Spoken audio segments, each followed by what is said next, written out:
रोहित को रात की ट्रेन पकड़कर मेहंदीपुर बालाजी जाना था, लेकिन रोहित ने अपने मन में कुछ और ही प्लान बना रखा था।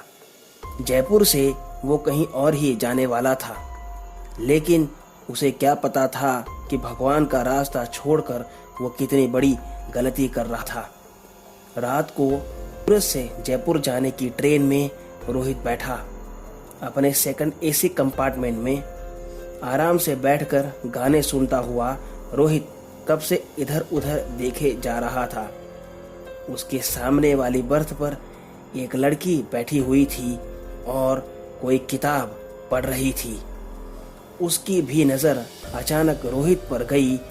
दोनों ने एक दूसरे को स्माइल दिया और वो लड़की किताब पढ़ने में व्यस्त हो गई और रोहित गाने सुनता हुआ अपनी जर्नी के बारे में सोच रहा था।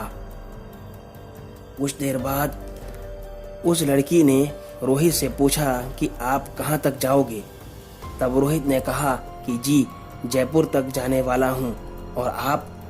उस लड़की ने कहा कि मैं तो भरतपुर जाने वाली हूँ। दोनों बातें ही कर रहे थे, तभी टीसी वहाँ पे आ गया।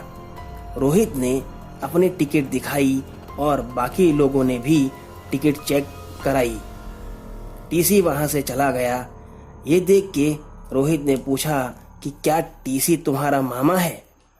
इसने तुमसे टिकट क्यों नहीं मांगी? तब उस लड़की ने कहा कि मुझे टिकट की कोई ज़रूरत नहीं होती। क्यों? रेलवे मिनिस्टर की बेटी हो क्या? ऐसा कहकर रोहित हंसने लगा और उसकी बातों का कोई जवाब ना देते हुए वो लड़की किताब पढ़ने लगी। कुछ देर बाद वो लड़की वॉशरूम जाने के लिए गई। उस वक्त रोहित उसे देख रहा था। वो तकरीबन 1 घंटे तक वापस नहीं आई तो रोहित ने सोचा कि ये कहाँ चली गई। शायद दरवाजे के पास खड़ी होकर हवा खा रही होगी। ऐसा सोचकर रोहित भी उसी तरफ गया और उसने दूर से ही देखा कि वो लड़की दरवाजे के पास ही खड़ी थी। रोहित जैसे ही उसके पास पहुंचा, वो लड़की चलती ट्रेन से नीचे कूद गई। रोहित जोर से चिल्लाते हुए दरवाजे के पास दौड़ा तो देखा कि वो लड़की ट्रेन की स्पीड से दौड़ती हुई आ रही थी और उसका चेहरा भी काफी डरावना हो चुका था। ये देखकर डर के मारे रोहित तुरंत अपनी सीट पर भागा। उसे पता चल गया था कि ये लड़की कौन थी। जैसे ही वो अपनी सीट पर पहुंचा, उसने देखा कि वही लड़की वापस आकर अपनी सीट पर लेट गई और रोहित के सामने देखकर स्माइल करने लगी। 2 दिनों तक जब रोहित का कोई अता पता नहीं चला, तब रोहित के घर वाले सूरत से जयपुर और मेहंदीपुर बालाजी हर जगह खोज खबर कर चुके, लेकिन रोहित का कोई पता नहीं चला था। रेलवे पुलिस में रोहित की गुमशुदगी की कंप्लेन लिखवाई गई।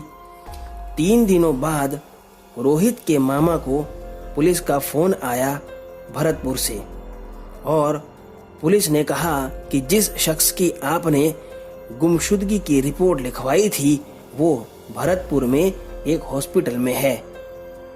घर के सभी लोग चिंता से भरतपुर दौड़े और हॉस्पिटल में पहुंचे। तब पुलिस से पता चला कि Rohit Bharatpur railway station yard में जख्मी हालत में पड़ा था। वहां से उसे हॉस्पिटल में एडमिट कराया गया है।